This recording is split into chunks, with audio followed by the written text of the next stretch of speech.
예, 네. 우리 장 목사님 있는데 이렇게 대타하려니까 좀 뭐가 좀 이상하긴 하네요. 근데 하여튼 오늘까지 제가 대신 말씀드리기로 해가지고 오늘은 이제 지난주에 이어서 지난주에 창세기 2장 4절에서 6절 말씀드렸거든요. 오늘은 창세기 2장 7절 말씀입니다. 여호와 하나님이 흙으로 사람을 지으시고 생기를 그 코에 불어넣으시니 사람이 생명이 된지라. 이 말씀이거든요. 저는 이제 옛날에 그 처음 교회 와가지고 이제 되게 그 가장 크게 들린 말씀 중에 하나가 이제 목사님이 그 당시에 그 양문의 젊은이들에게 지금은 뭐 지금은 다 성장했겠지만 그때 이 영남대학교 알팅가 가가지고 대학생들한테 말씀을 하는데 그때 목사님 말씀하시는 말씀 듣고 내가 크게 이렇게 뭔가 울림이 있어가지고 그때 목사님 뭐라고 말씀하셨는가 하면 성경이 굉장히 두껍고 많은 이야기들이 이렇게 담겨 있는데 그래도 우리 인생에서 가장 중요한 네 마디 말씀이라고 하면서 그때 이 두꺼운 성경에서 네 줄의 말씀을 그때 골라가지고 하신 적이 있거든요. 그때 내가 너무 막 하여튼 충격을 받았어요. 그 첫 번째 말씀이 이제 창세기 1장 1절이죠. 태초에 하나님이 천지를 창조하십니다.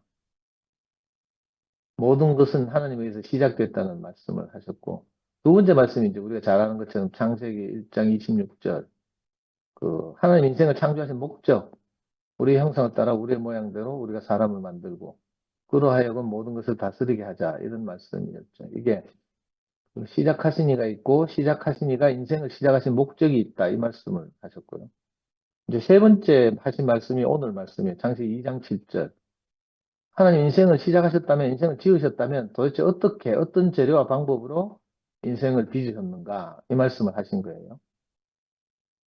그래서 이제 제게는 너무 이렇게 하여튼 좋은 말씀이고 또 우리 교행자들이라면 뭐 하도 말씀 많이 들어서 특별히 뭐 새로울 게 없는 그런 말씀이기도 하고 그 제가 그 목사님 창세기 말씀을 가지고 오랫동안 이제 여러 군데를 돌아다니면서 교제를 하고 이랬는데 그때 제가 이제 미처 이렇게 함께 그 모임을 할 때 나누지 못했던 이제 책을 최근에 이제 봐가지고 이게 오늘 간단하게 요약해서 이렇게 올려놨거든요. 아까 말씀 놓더라고. 이게 2015년도에 발간된 그 목사님 창세기 말씀인데, 책 제목이 그때 두 권으로 나왔는데 이게 우리의 형상을 따라 우리의 모양대로라는 책이에요. 저는 이제 원고를 가지고 있어가지고 제 컴퓨터에 원고가 실려 있는데 이 말씀을 가지고 이제 일주일에 한 단락씩 매주 목요일 오전에 이제 우리 연구소 자매들 몇 명이 모여가지고 함께 읽어보는 모임을 하는데 읽으면서 뭐 미화도 그렇고 저도 그 이구동성으로 너무 좋다고 이렇게 아무튼 그냥 읽고 간단하게 소감을 말하고 이러는 이제 약식 모임이 있는데 이제 그걸 하면서 이 책을 발견한 거죠. 그래서 이제 쭉 함께 읽고 있습니다. 어, 오늘 이제 뭐 흙으로 지으셨다 이 말은 이제 다 알고 계시니까 그리고 또 이번 주일에도 최정윤 목사님이 그 뭐라고 했지? 땅의 흙으로 이 말씀도 하셨고 또 재라는 말씀도 하셨고 그죠? 그러니까 우리가 재료가 그 인생을 지으신 재료, 빚으신 재료가 무엇인가 이 말씀이죠. 이거 물리적으로 말하면. 인격적으로 말하면 우리가 어떤 위치에 있을 때, 어떤 자리에 있을 때 하나님이 우리를 빚으시는가 이걸 이제 말씀하시는 거고요.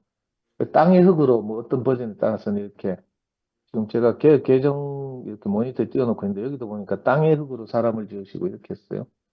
흙이라는 것은 뭐 더스트라는 말이기도 하고 또 뭐 이번에 뭐 또 뭐지 헬라어인가 히브리어로 또 최 목사님 말씀도 하시고 했기 때문에 어 우리가 흙으로 지었다 이 말씀은 저는 이렇게 생략하고요. 흙으로 사람을 지으시고 했잖아요. 사람을 지으시고라는 말을 이제 목사님은 빚으시고라고 이렇게 이제 말씀하셨어요. 그래서 빚는다는 말이 너무 좋아가지고 그 이제 제가 말씀도 올린 걸 잠깐 읽어보겠습니다. 흙으로 사람을 지으시고 이 말씀인데 하나님께서는 사람의 형체를 만드셨습니다. 당시 2장 7절의 지으시고라는 말은 빚으시고라는 뜻입니다. 형체를 빚으셨다는 것은 인격은 눈에 보이지 않지만 어떤 형체를 가지고 있다. 이런 뜻이라고 해요. 그리고 나서 쭉 밑에 부연 설명하고 있는데 저도 이거 생각을 해봤어요. 우리가 이제 모임을 하면서 예수 뭐 이런 말 하잖아요. 예수라고 말할 때 우리도 모르게 암묵적으로 그 2000년에 있었던 팔레스타인 지방에 30살 된 청년, 이 사람을 떠올리는 게 아니고, 그러니까 이거 좀 어려운, 고상한 말로 하면 역사적 예수를 떠올리는 게 아니고, 우리 자동적으로 예수라는 사람을 통해서 나타난 하나님 마음, 이걸 이제 이 목사님의 인격이라고 뭐, 언어를 대체했는데, 저도 이제 다른 말이 떠오르지 않아서 이제 편의상 인격이라는 말을 그냥 쓰겠습니다. 저는 정말 어떻게 보면 이 인격을 대체할 뭐 적당한 말이 없을까 늘 고민하고 있는데 아직도 못 찾고 있어요. 성경에서 뭐 그리스도란 말이 제 개인적으로 더 좋긴 하지만 책에서는 이제 그렇게 인격이라고 표현하고 있는데 그러니까 우리가 예수 할 때는 그 2000년 전에 있었던 팔레스타인 지방 청년 역사적 예수를 말하는 게 아니고 예수라는 이름으로 상징되는 어떠함, 사람됨, 뭐 이걸 말하는 거죠. 이걸 뭐 사진적으로 풀이하면 이제 예수라는 청년을 통해서 나타난 하나님 마음, 이걸 뭐 그리스도라고 하기도 하고, 뭐 히브리어로는 메시아라고 하기도 하고 이런데 이렇게 우리가 형제들을 통해서 어, 또는 이제 근원적으로 말하면 예수님을 통해서 나타난 하나님 마음이라는 것이 어떤 형체를 갖고 있다는 거예요. 이 말의 모순이 좀 있는데 이거 말로 설명을 하려고 하니까 우리가 무엇을 묘사하잖아요. 그러면 묘사한 장면이 형체를 가지고 우리 머릿속에 떠오르는 거죠. 우리 마음속에 새겨지기도 하고요. 그러니까 하나님 빚는다는 말이 이런 말 같아요. 이제 베드로, 뭐 야고보, 요한 이렇게 말하면 이렇게 어떤 것이 떠올려지잖아요. 우리 안에서도 마찬가지인데 한미라 자매 하면 한미라 자매에 무엇이 떠오른단 말이에요.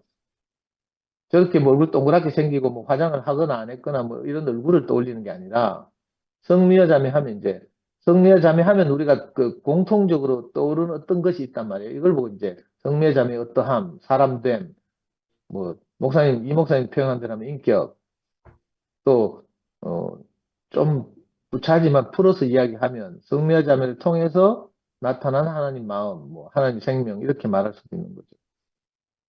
그 인격이 이제 어떤 형체를 띠도록 빚어진다는 말씀이거든요.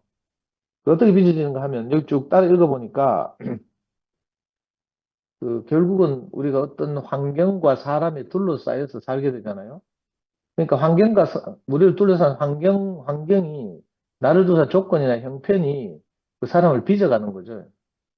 그래서 이제 이 텍스트를 쭉 읽어보면 가장 중요한 것이 결국은 사람을 둘러싼 환경인데 그 우리를 둘러싼 환경 중에 제일 중요한 환경이 사람이라는 환경이라는 거예요.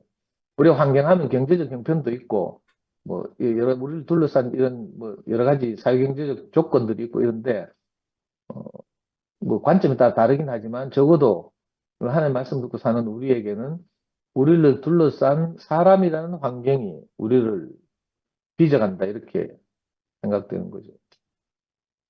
저는 이제 하나님 말씀을 만나기 전에는 어, 잘 빚어지지 않았거든요. 좀 이렇게 남의 말 잘 듣지 않고 이렇게 고집스럽고 이런 성격을 가지고 있었는데 이상하게 하나님 말씀을 듣다 보니까 그리고 하나님 말씀과 하나님 마음을 가진 사람들과 함께 살다 보니까 제가 점점점 이렇게 빚어져 가는 느낌을 받아요.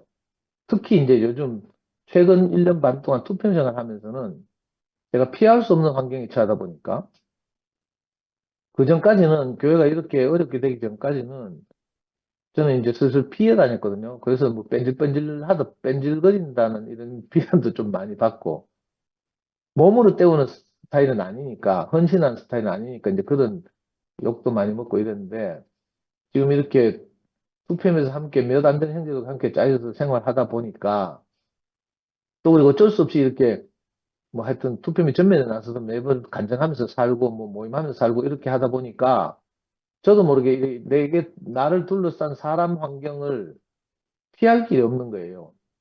그러다 보니까 이렇게 저렇게 뭐 부딪히기도 하고 걸리기도 하고 이런저런 말을 듣기도 하고 뭐 이렇거든요. 그러면서 저도 모르게 제가 자꾸 빚어져 간다는 느낌을 받아요. 불과 몇 달 전하고 지금하고 너무 다르거든요. 몇 달 전만 해도 막 성미하고 얼마나 싸웠는지 내가 들들들 볶고 막 단톡방에서 티 나가고 막 생쇼를 했어요. 작년 여름 집회 때 생각나는데 여름 집회 단톡방에 내 초대해놓고 또 내가 뭐 마음에 안 들어가 삐져가지고 단톡방 여름 집회 단톡방도 티 나가고 뭐 이런 일도 많았거든요. 근데 함께 살다 보니까 이제 형제들이 저를 생각하는 것도 있고 또 제가 반드시 해야 될 일도 있고 뭐 이런저런 이렇게 그지? 저를 환경에 처해지다 보니까 제가 제 마음대로 살 수 없게 된 거예요. 그러다 보니까 진짜로 그 말씀이 생각나요. 베드로 보고 예수님이 하신 말씀. 네가 젊을 때는 네 마음대로 다니고 싶은 대로 다녔지만 나중에는 네가 남들이 띄운 대로 끌려다니게 될 것이다. 뭐 이런 말씀이 있었잖아요. 마태복음인가?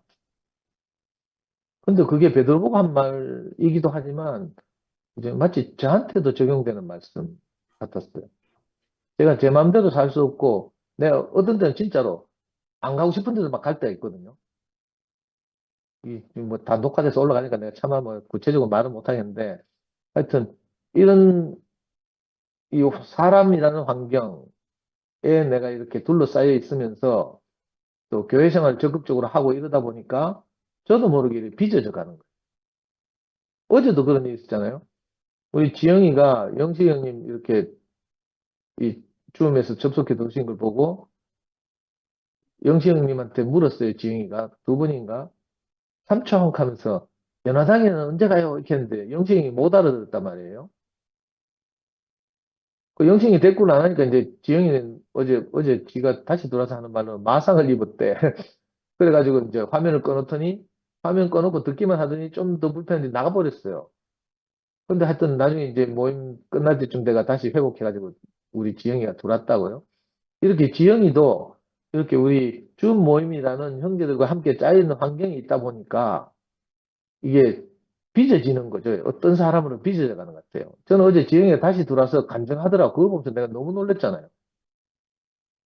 제가 해보니까 한번 삐져가지고 이 마음을 회복하는 게 쉬운 게 아니에요. 저는 우리 가족끼리 함께 살 때도 우리 애 고등학교 때 내가 우리 애하고 자매한테 상처를 받아가 침대에 들어가잖아요. 이불 뒤집어 써요. 내가 속이 상해가지고. 그러면 그 침대에서 스스로 다시 걸어 나오는 게 너무 힘들어요. 못 나와.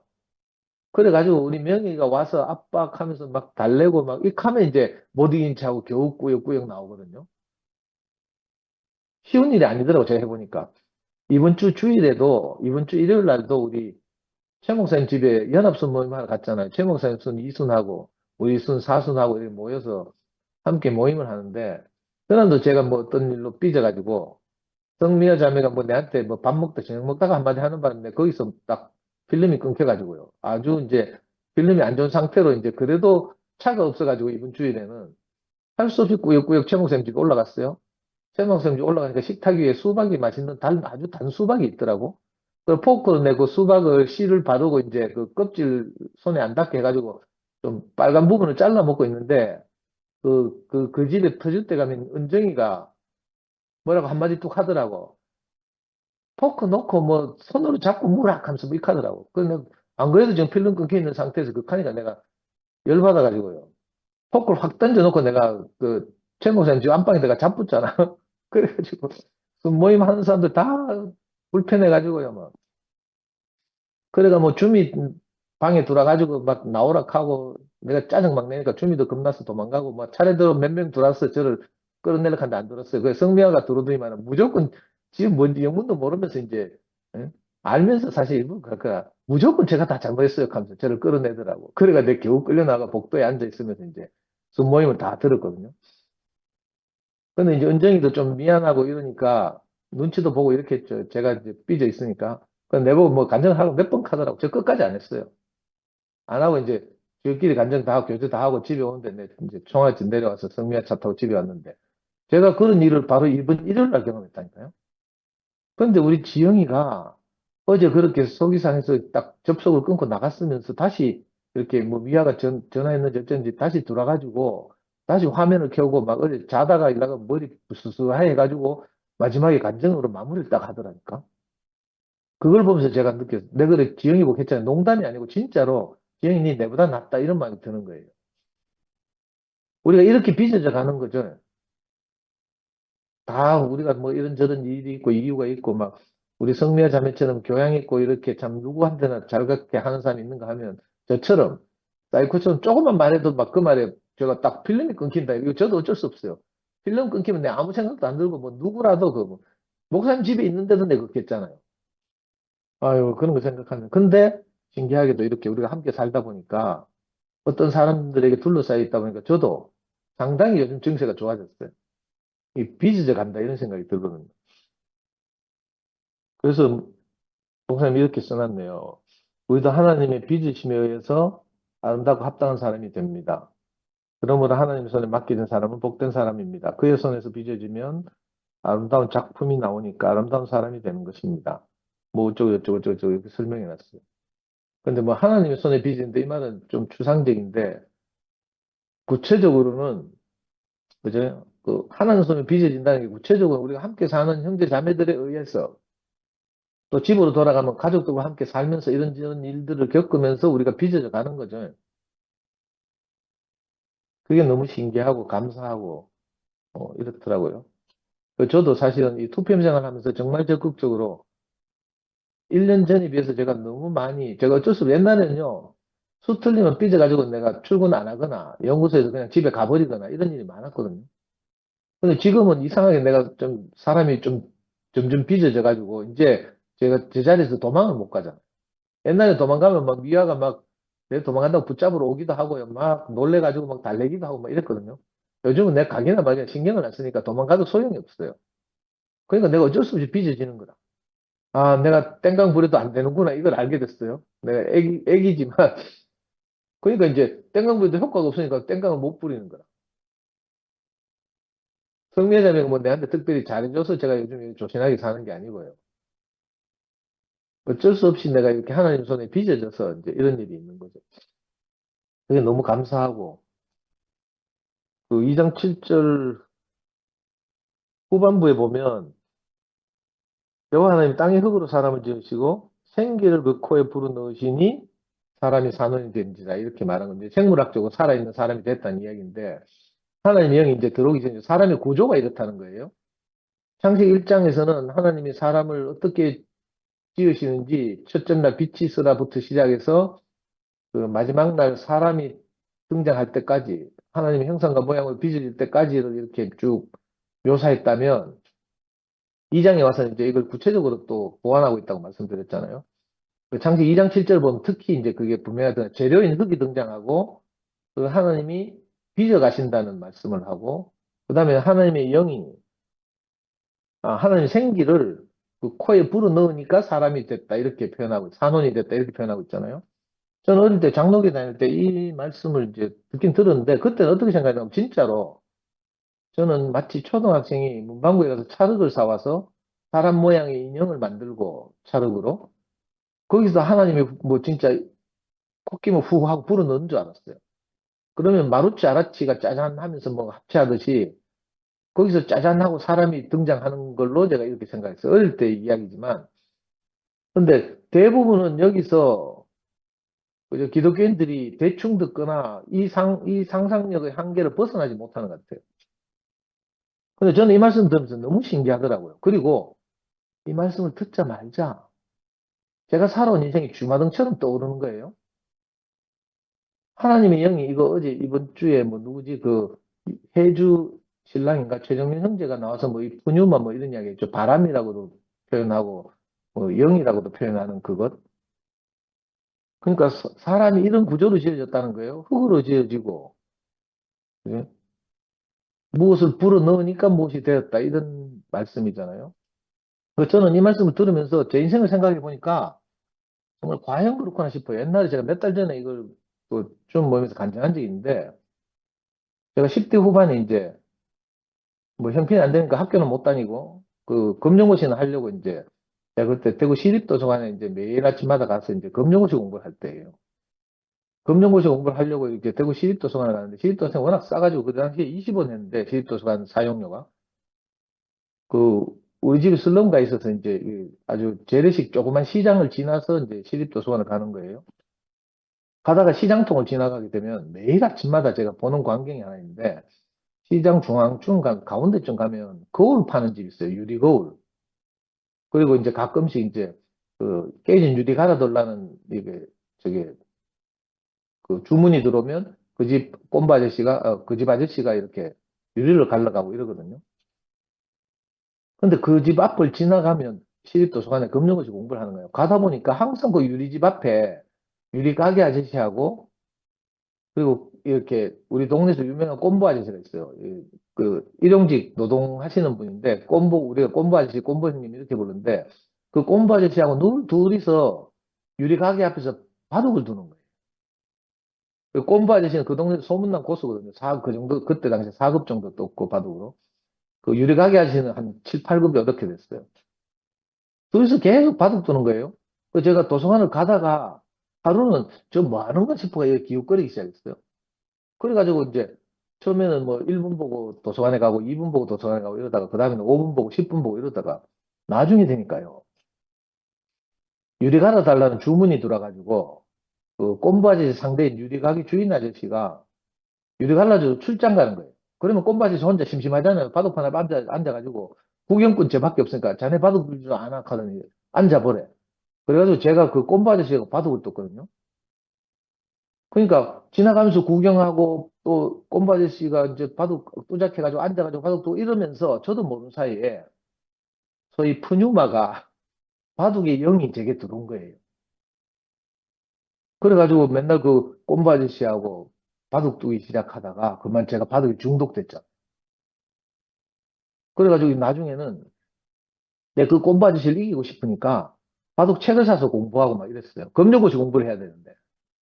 그 우리 집 단칸체방에서 엄마가 공부 열심히 하라고 막 하는데 저는 맨날 밤에 자기 전에 바둑판을 머리맡에 펴놓고요. 바둑책을 놓고 복기라는 바둑 돌을 놔보는 걸 복기라고 하거든요. 그걸 하면서 바둑 공부를 하다 제가 잠들고 이랬어요. 그러니까 엄마가 너무 속상해가지고 막 부엌칼로요. 바둑판을 쪼개보는 거예요. 그러면 내가 두세 차례 그 본드로 다시 바둑판을 붙여가지고 또 바둑 공부를 하고 이랬어요. 그러다가 엄마의 탄압에 도저히 못 견뎌가지고 그 다음에는 바둑 알과 바둑판을 들고 대구에 가면 달성공원이가 유명한 공원이 있어요. 우리 동네 근처에 있었는데 그 비산동에 달성동에 달성원 입장료가 없으니까 달성원을 담 넘어가서 달성원 안에 들어가가지고 공원에서 바둑 공부를 하고 막 연습을 하고 이랬어요. 그때 생각이 나는 거예요. 아, 목사님 말씀 바로 이 말이구나.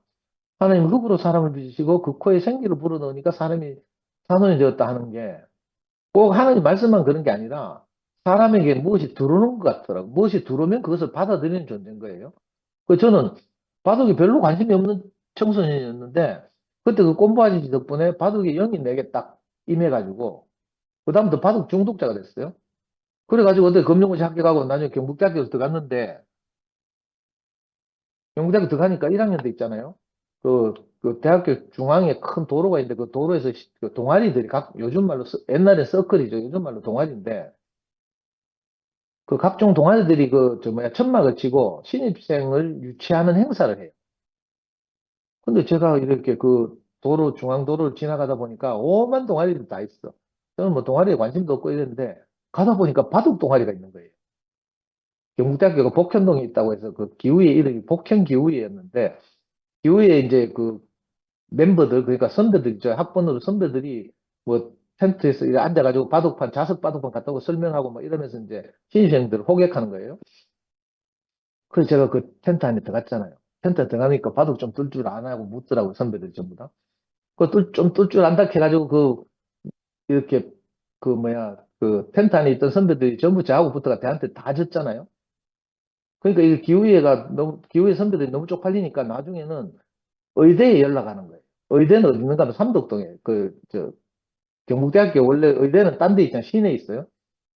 그 복형 기후의 가장 고수가 의대생이래, 의대생. 그리고 저를 물리치 신입생 호객하려고 저를 이렇게 꼬실락 하다가 저한테 바둑을 다 지니까 의대에 있는 그 1인자를 부르더라고요. 그래서 1인자가 막 택시 타고 와서 저하고 바둑 두고 이랬어요. 그러니까 뭐 바둑 이야기 하려고 한 건 아닌데 하여튼 제가 바둑에 별로 관심도 없었는데 어떤 환경에 딱 둘러싸이니까 바둑이 형이 내한테 딱 임하는 거예요. 그래서 그때는 바둑 매니아가 됐어요. 그 나중에 이제 원주에서 군대 생활할 때 있잖아요. 이등병 때 자대에 딱 배치받아가지고 일주일 동안 대기하고 있는데 갑자기 부대 1호차가 오더라니까. 부대 1호차에 1호는 그러니까 부대장이 되는 부대장이 탄 게 아니고 수송관이 탔어요. 대위가. 대위가 타고 막 저 이름을 부르더니 인락하더라고. 그러니까 무조건 탈에 1호차에 타가지고 끌려간 데가 어딘지 알아요? 원주시장기 쟁탈 직장대항 바둑대회가 열리는 현장에 갔어요. 우리 부대가 직장 단위로 3명이 단체전을 하는 데인데 제가 그 신병 이력서에다가 바둑 몇 급이라고 써놓으니까 수송관하고 선임하사 한 명하고 저하고 3명이 한 팀에 하면 딱 맞겠다 싶어 저를 불러간 거죠. 그 자대에 있을 때 대기병으로 일주일도 안 됐을 때 제가 원주시장기 직장단 바둑대회 나갔다니까. 그리고 4강에서 원주시 약사회하고 붙어가 떨어졌잖아요. 하여튼 재밌는 일 많아요. 그리고 뭐 점호는 뭐 선임하사도 바둑 한 판 떠주면 점호 공짜로 통과하고 뭐 이런 일도 많았거든요. 그러니까 아, 이 말씀을 딱 생각나는 거예요. 목사님 말씀을 듣다 보니까. 하나님이 흙으로 사람을 지으시고 생기를 그 코에 불어넣으니까 사람이 산원이 된지라 이렇게 말하는 게 바둑 이형이 내게 불어넣어졌어요. 그러니까 내가 바둑 매니아가 된 거죠. 그리고 나중에 이제 세월이 흘러서 군대 갔다 와서 내가 운동권이 됐잖아요. 운동권이 될 때 똑같아요. 마르크스 레닌의 책들 뭐 이런 거 있잖아요. 몇 권 읽다 보니까 전혀 그렇지 않았는데 뭐 진보적인 생각이 전혀 없었어요. 그랬는데 내가 어떤 책을 읽고 어떤 사람들과 환경에 둘러싸이다 보니까 내가 마르크스주의자가 된 거예요. 대국에 오기 직전에 내가 한 일이 한국 땅에서 사회주의 정당을 세우는 일을 제가 하다 왔거든요.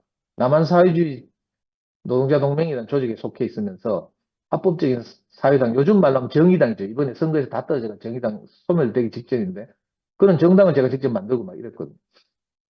그러니까 두 번째가 이제 그거예요. 아, 마르크스 형이 내게 임하니까 내가 마르크스 주의자가 되는구나. 이걸 알고 있어요.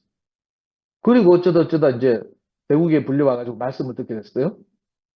그러니까 말씀을 듣다 보니까 또 말씀으로 내가 빚어지네. 흙으로 하나님이 사람을 빚으시고 한 말이 이 말 같아요. 그리고 그 코에 물을 어떤 영을 불어넣으니까 내가 그 사람이 되는 거예요.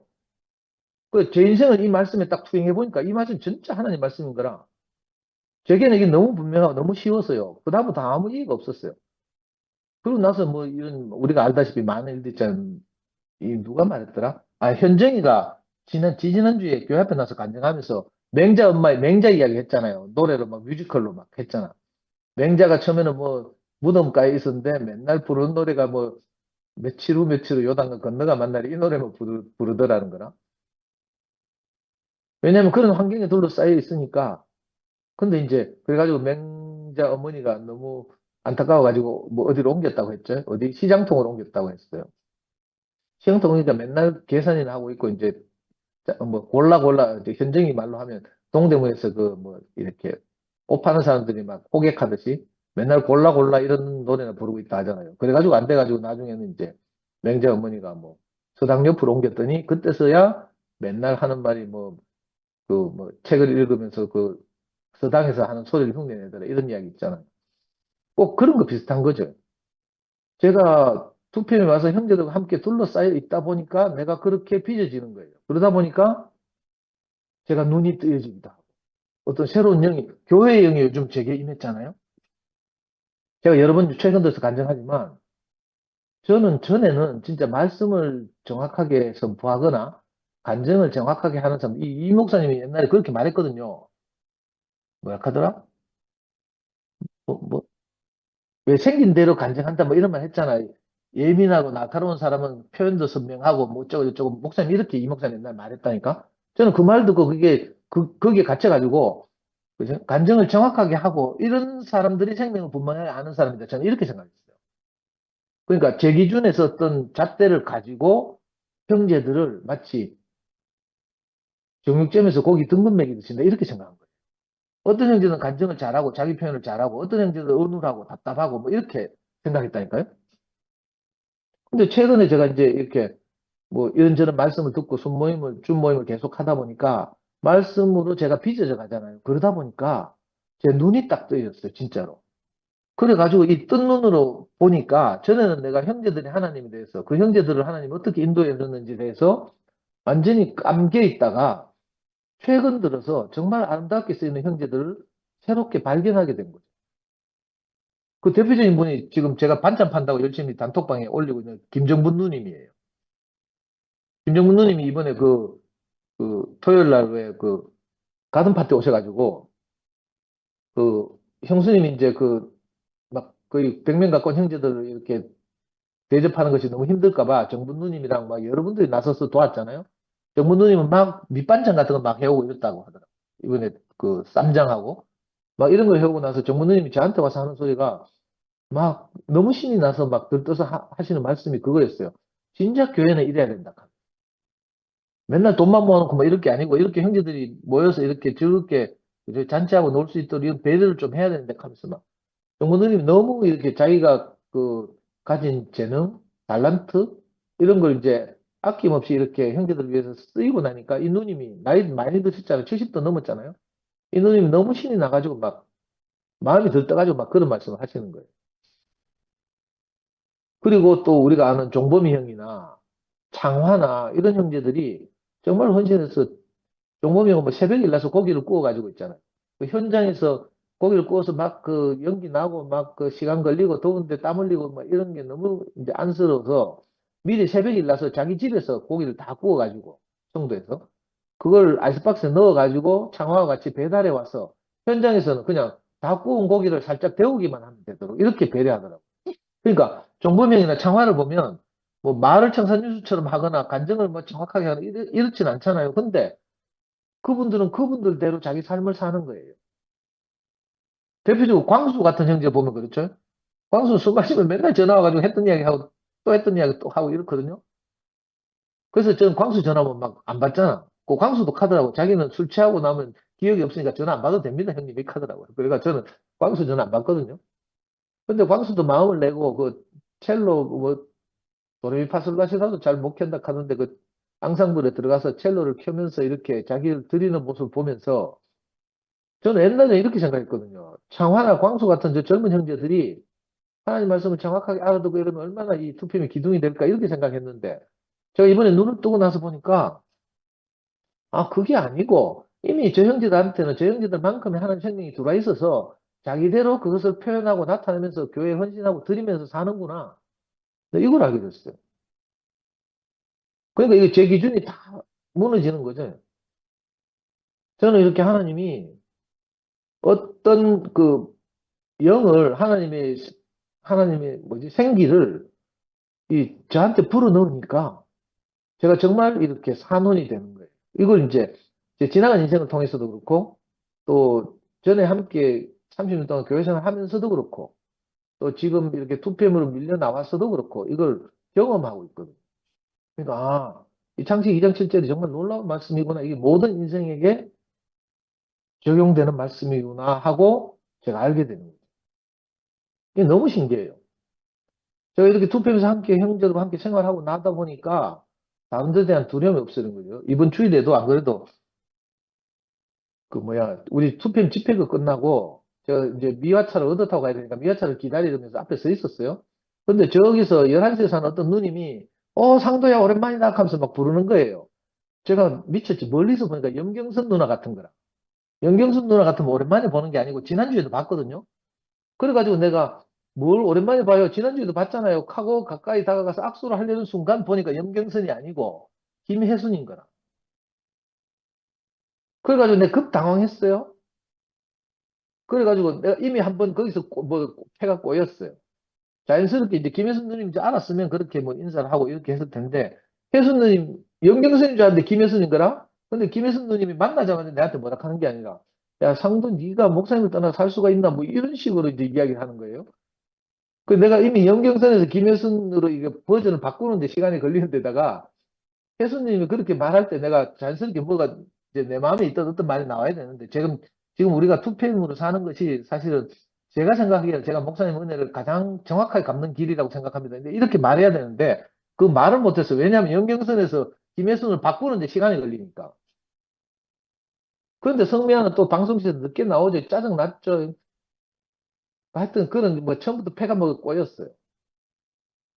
안 그랬으면 되게 당당한 이유가 있거든요. 내가 이 목사님이 큰 은혜를 입고 누가 온 대구교회가 생각해도 상도가 어쩔 수 없이 그렇게 살았구나 하는 이 말씀이 나를 살렸고 이 말씀이 또 많은 형제들에게 가서 공감을 불러일으키고 이런 일이 있잖아요. 그럼에도 불구하고 제가 이렇게 투표하면서 하는 분명한 이유가 있거든요. 건강하실 때 목사님이 우리에게 주신 이 생명을 어차피 내가 살려내야 되겠다. 그래서 어떻게 보면 이렇게 투표에 와서도 무조건 이 목사님을 비난하거나 이런 소리 들으면 제가 마음이 편치 못하고요. 내 안에서 이게 구분되어 있기 때문에 건강을 잃으신 목사님과 건강을 잃기 전에 놀라운 하나님의 사역을 해내시던 하나님께 귀하게 쓰이던 목사님의 평생의 사역 이게 너무 아쉽고 이렇거든요. 그래서 저는 어떻게 보면 그 건강하실 때 목사님의 사역을 우리가 그 계주처럼 뒤를 바톤을 이어받아서 우리가 또 해내고 이 아름다운 사회가 이게 어떻게 소멸하거나 무너지지 않게 또 우리 후손들에게 물려주고 이러고 싶은 제 간절한 소망이 있거든요. 그 하나님이 이렇게 신기하게도 아무것도 아닌 그 우리 투표만에서 형제들 여러 형제들이 말씀하시고 최 목사님도 말씀하신 것처럼 이상하게 우리가 아무것도 아닌 티끌, 먼지, 재라고 내가 인식될 때 하나님이 비로소 거기에 씨를 뿌리시는 것 같고요. 인격적으로 하면 제가 그때서야 말씀이 들리는 것 같더라고요. 내가 무엇이라고 생각되면 이상하게 말씀이 안 들려요. 최근에도 제가 그런 경험을 아까 했다고 말씀드렸는데, 이렇게 우리 함께 있으면서 늘 말씀을 선포하는 형님들을 따라서 말씀을 듣고, 또 저는 주 모임을 하자고 제가 제안을 했기 때문에 책임감이 있고 이래가지고 늘 말씀을 프린트해서 함께 공부하고, 이렇게 교제하고, 이렇게 하는 과정을 통해서 제가 점점 빚어진다는 느낌이 들고요. 그래서 진짜 하나님 손에 붙잡힌 사람은 복이 있다, 이런 생각이 들거든요. 그러니까 생기를 그 코에 부르는 코라는 말이 주목하면 안 되고 생기를 그 저는 어릴 때 진짜 코라는 말이 주목해가지고요.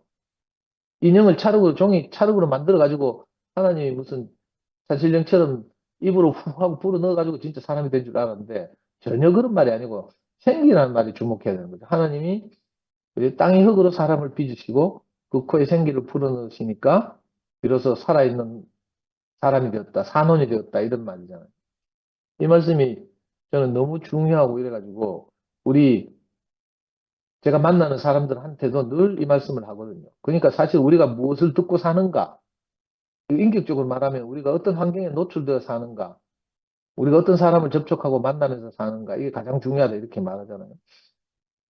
실제로 이제 요즘은 이제 심리학의 한 분야에서 이제 행복 심리학, 뭐 긍정 심리학 이런 분야가 있거든요. 이 긍정 심리학 분야에서 그 세계적인 석학들이 어떻게 하면 사람이 가장 행복해질 수 있나를 가지고 그 세계적으로 행복을 연구하는 학자들한테 학자들 100명인가 200명한테 앙케이트 조사를 한 책이 있어요.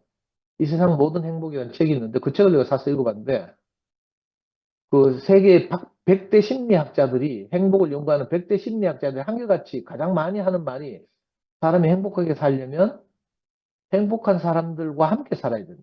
이게 가장 쉽고 빠른 방법이에요. 그런 심리학자들의 연구 결과를 따르더라도 우리가 이렇게 그죠? 밀려와서 하나님과 함께 빚어져 가면서 함께 사는 그죠? 이 각자 자기만큼 하나님 주신 생명을 살아내는 형제들과 함께 이렇게 섞여서 사는 것이 너무 감사하고 저는 이런 환경에 몰려와서 이렇게 빚어지고 있는 것이 너무 감사하거든요. 저는 또 이상하게 투표에 와가지고 제가 또 열심히 살다 보니까 여러 형제들의 이런 목소리를 듣고 뭐 관계하면서 이렇게 살자 형님들하고 의논도 하고 뭐 이제 말씀 섬기면 누구로 할 것인가 이런 거 고민하고 이렇게 살다 보니까 정말 제가 전에 누리지 못했던 신기한 복을 누리는 것 같아요. 그래서 제가 이 진짜 봉사 같은 제 눈도 뜨여지고 우리 한 사람 한 사람이 너무 소중하게 느껴지고 하여튼 그렇게 살게 된 것이 너무 감사하고요. 이 시간이 왜 이렇게 빨리 가노? 그죠? 벌써 8시 45분이나 됐네. 저는 뭐 몇 마디 안 한 것 같은데 시간이 이렇게 흘러가가지고 참 아쉽습니다. 주님을 찬양합니다. 아멘.